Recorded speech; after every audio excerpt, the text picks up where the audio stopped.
Women challenge Turkey traditions for right to work. The piping hot tea washes down the Turkish classics, stuffed vine leaves, cheese pie, and bulgur salad. For Emel Rizaloglu and her circle, it's a monthly tradition. The women's get together around the dinner table, or gun in Turkish, when one member of the group gets a little money or a gold coin. Turkey cherishes its traditions.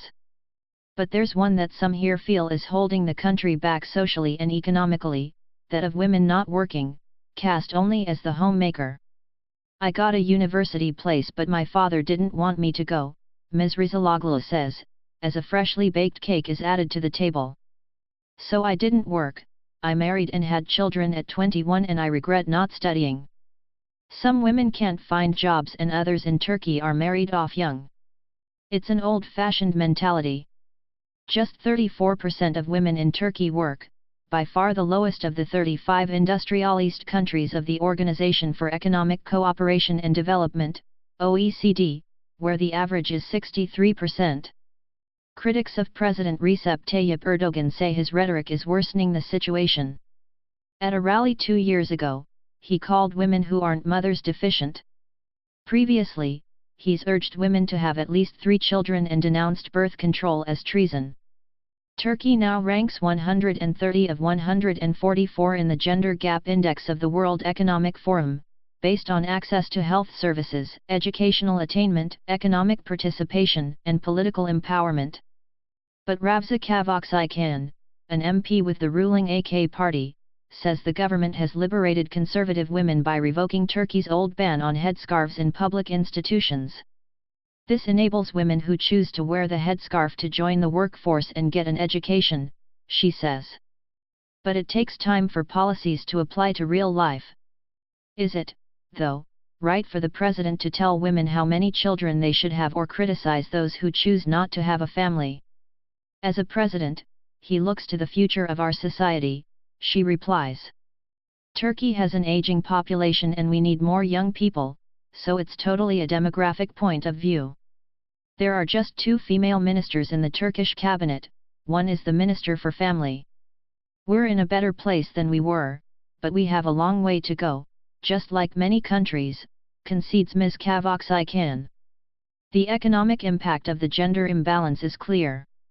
A study by the consultancy firm McKinsey found that if women's participation in the Turkish workforce increased to the OECD average, it could boost the country's economic output by 20% by the year 2025. To that end, the European Bank for Reconstruction and Development is providing financial support to 15,000 women entrepreneurs in Turkey. Among them is Aynur Gümüşsoy from the town of Kızılcahamam, in the country's conservative Anatolian heartland. 20 years ago, she went from selling food products on a street table to opening her own bakery, delicatessen, and breakfast cafe, traditionally male-dominated businesses here. The bakery churns out bazlama, the local speciality of round flat bread. And the delicatessen is a kaleidoscope of rich jams, ripe olives and creamy cheeses. When I started, I really struggled, she says.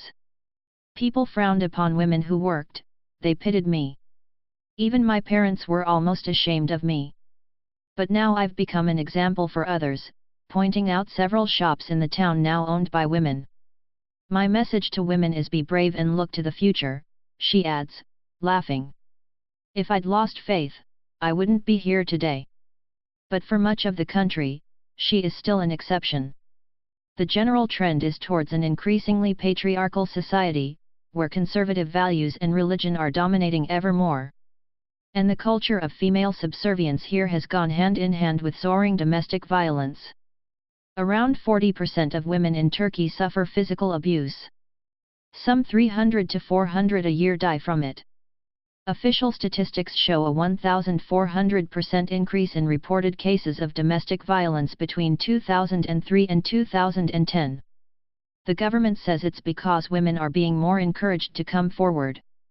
On a cold night in Istanbul, some 200 or so feminist protesters marched through the largely secular area of Besiktas, brandishing banners and chanting for gender equality. For activist Farid Eralp, keeping women housebound is a significant factor behind the rise in domestic abuse. The fact that women don't have economic freedom is one of the major reasons why they're unable to get away from violence in their lives, she says. They're forced to remain with partners who are violent because they're economically dependent on them. The mentality has to change here. From top to bottom, there's a view that women are unequal by nature and their place is within the family. They're expected only to be wives and daughters. As the protesters snaked through the back streets of Besiktas, they were ordered to stop by a group of policemen. They refused, pushing on to the heart of the area's fish market. Theirs is a defiant voice, a call for women to work and stand up to male dominance. But in today's polarized Turkey, they are increasingly drowned out.